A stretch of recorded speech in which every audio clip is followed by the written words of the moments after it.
ગફ્ફારભાઈ આવી રહ્યા છે. ગફ્ફારભાઈ જીગર નથી કરતા, એને જવું છે દુકાને.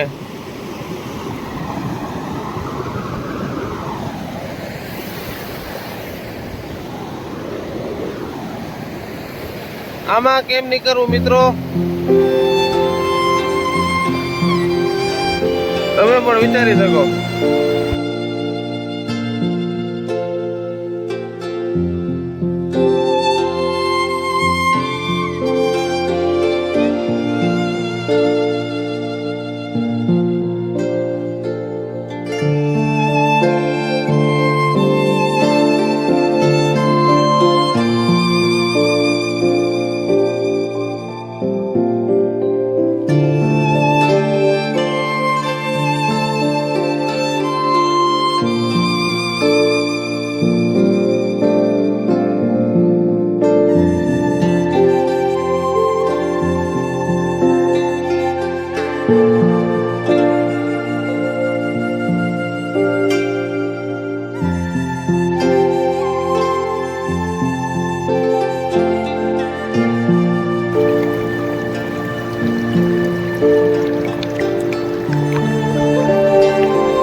તો આ નદી ફૂલ જાય છે બે કાંઠે.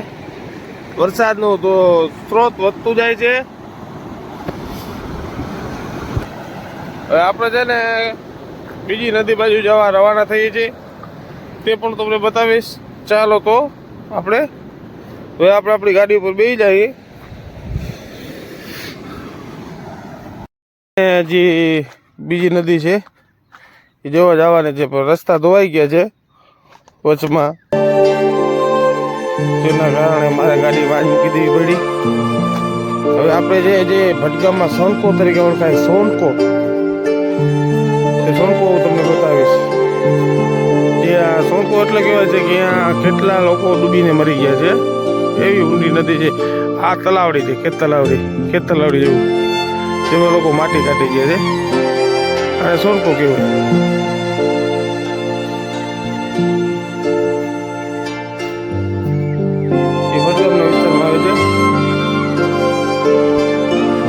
વરસાદ તો જોરદાર ગાજી રહ્યું છે, વરસાદ જોરદાર ગાજી રહ્યું છે, તમે જોઈ શકો છો.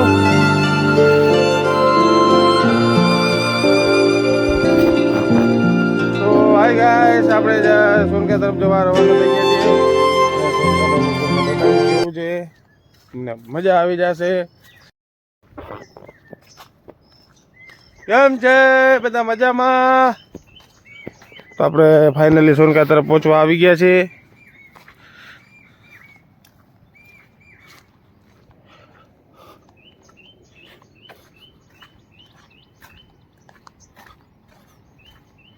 ગારો છે,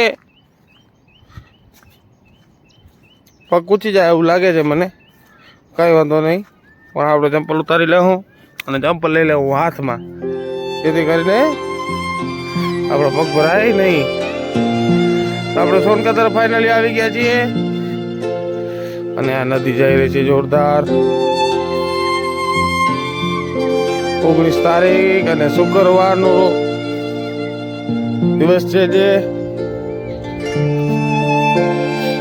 તો આપણે જ્યાં જવું હતું ત્યાં આપણું સપનું થોડું રહી ગયું. છતાંય તમને આ નદી જાય છે બે કાંઠે. આપણે જ્યાં જવું હતું એ આપણે પહોંચી ન શક્યા.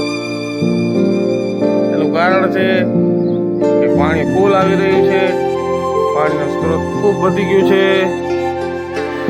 હવે આપણે અહીંયાથી જ પાછું જવું પડશે. જય વાસામે મિત્રો.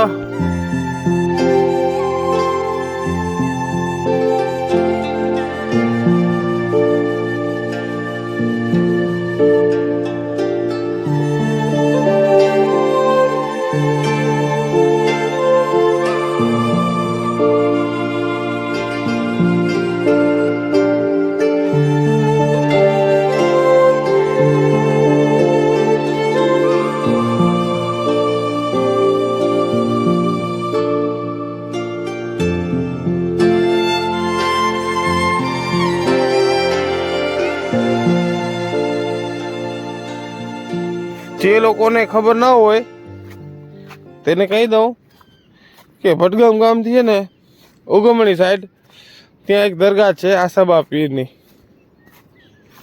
આશાબા પીરની દરગાહ આવેલી છે.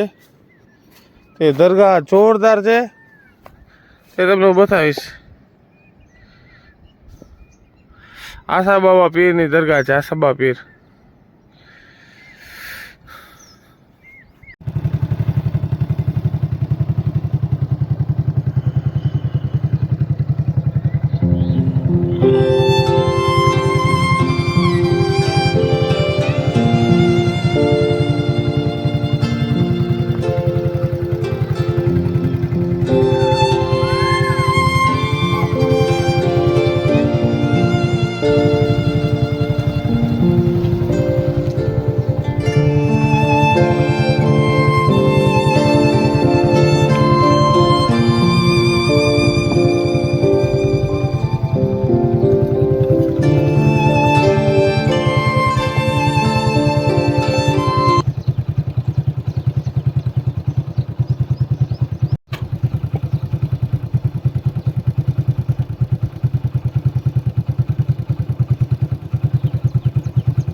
આ છે ને જૂનવાણી બાંધકામ છે, એમાં પ્લાસ્ટર કરીને સચોટ કરવામાં આવ્યું છે.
બોર્ડે અમે કાપી નાખી પછી કોરી ગઈ.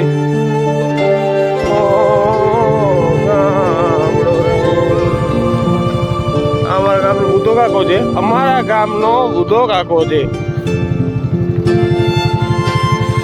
આપણું વાડી છે.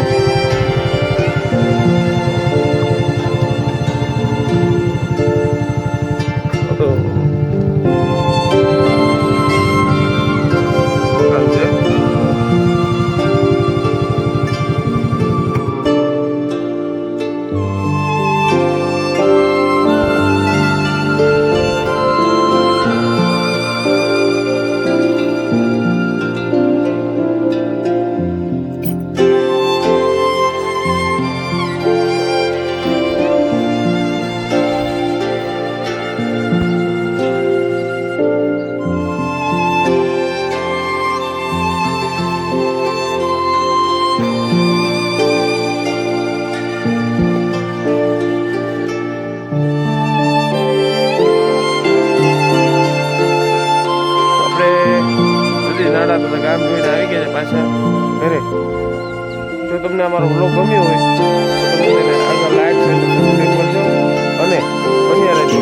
તો મળશું આપણે આગલા વ્લોગમાં. તો ચાલો આગલા વ્લોગમાં મળશું.